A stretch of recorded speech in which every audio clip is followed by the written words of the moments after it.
जय माता दी। कैसे हैं आप सभी? आशा करती हूँ आप सभी स्वस्थ होंगे, अपने अपने घर में खुश होंगे। माता काली और बाबा की कृपा आप सभी पर बनी रहे, ऐसी मैं भी माँ से प्रार्थना करती हूँ। तो आज का जो विषय है वो विषय है कि शमशान काली की जब सवारी आती है, माँ मरघट वाली की सवारी आती है, तो उनके लक्षण क्या होते हैं। उससे पहले वीडियो शुरू करने से पहले अगर आप मेरे चैनल पर नए हैं, पहली बार आए हैं, तो वीडियो को लाइक करें, शेयर करें और मेरे चैनल को सब्सक्राइब करें। साथ ही साथ नोटिफिकेशन बेल को भी प्रेस करें, जिससे मेरी आने वाली वीडियो आपको प्राप्त हो सके। तो आइए शुरू करते हैं कि जब माता काली, माता शमशान वासिनी किसी बच्चे पर सवारी के रूप में आती हैं तो उनके लक्षण क्या होते हैं। देखिए, सबसे पहले शमशान काली माँ उग्र और प्रचंड शक्ति हैं। ये जल्दी से किसी के शीश पर नहीं आती है, मतलब शक्ति रूप में सवारी आ रही है, उनमें से किसी एक पर ही इनकी सवारी आती है। कोई विरला ही होता है जिसके ऊपर माँ शमशान वासिनी अपनी सवारी के रूप में आती हैं, क्योंकि माँ शमशान वासिनी जल्दी से प्रसन्न नहीं होती हैं। इसलिए माँ शमशान वासिनी की सवारी बहुत विरले बच्चे को ही आती है।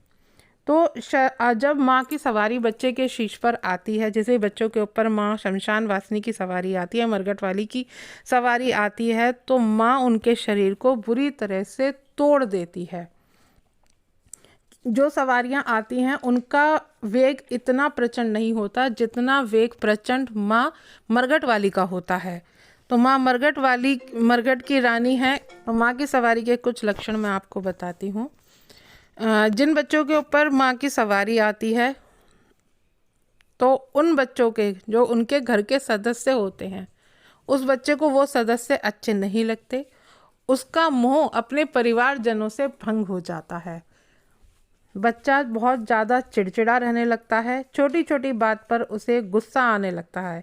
कहने का मतलब यह है कि उसका स्वभाव में बहुत ही ज़्यादा उग्र स्वभाव उसका होने लगता है। जो स्वभाव उसका पहले था और माँ की सवारी आने के बाद में उसका स्वभाव पूर्ण तरह से परिवर्तित हो जाता है। उसके शरीर में से एक अजीब सी गंध आने लगती है, जैसे वह अभी अभी शमशान से होकर आया हो, क्योंकि वो शमशान माँ काली की गंध होती है, इसलिए उसके बच्चे के शरीर में से भी ऐसी गंध आती है। उस बच्चे को अंधेरे से लगाव हो जाता है। अंधेरे से उसे डर नहीं लगता, अंधेरे में रहना उसे अच्छा लगता है। अकेले रहना ऐसे बच्चों को बहुत अच्छा लगता है। वो ज़्यादा किसी से मिलना जुलना पसंद नहीं करते हैं। उन्हें केवल अपने आप से और सिर्फ माँ भगवती से प्रेम होता है, ना ही उनकी ज़्यादा किसी से निभ सकती है, क्योंकि माँ शमशान काली अपने बच्चे को अपने जैसा ही बनाती हैं। उनका स्वभाव बहुत ज़्यादा उग्र हो जाता है। बच्चे को काला रंग बहुत ज़्यादा पसंद आने लगता है। किसी भी कपड़े में नहीं, किसी भी वस्तु में उसे जो पसंद आएगा वो काला ही पसंद आएगा। उनकी कमर में दर्द रहने लगता है। उन्हें स्किन में एलर्जी होने लगती है, क्योंकि शमशान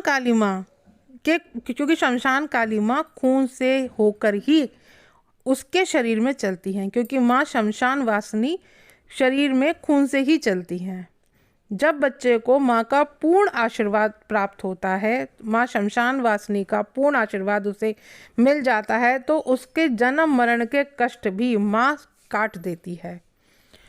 उनकी जीवन लीला, जब बच्चा अपनी जीवन लीला संपूर्ण करता है, तो वो माँ शमशान काली के चरणों में रहने का हकदार हो जाता है। माँ उन्हें अपना सेवक बनाकर उन्हें संसार रूप में दोबारा आने का मौका नहीं देती हैं, क्योंकि माँ उसे अपना दास बना करके रखती हैं। माँ उससे अपनी सेवा लेती हैं। तो ये कुछ लक्षण होते हैं जिन पे माँ शमशान वासिनी या माँ मरघट की रानी की सवारी आती है। आशा करती हूँ आज का वीडियो आपको पसंद आया होगा, और वीडियो पसंद आए तो वीडियो को लाइक और शेयर करें। जय माता दी।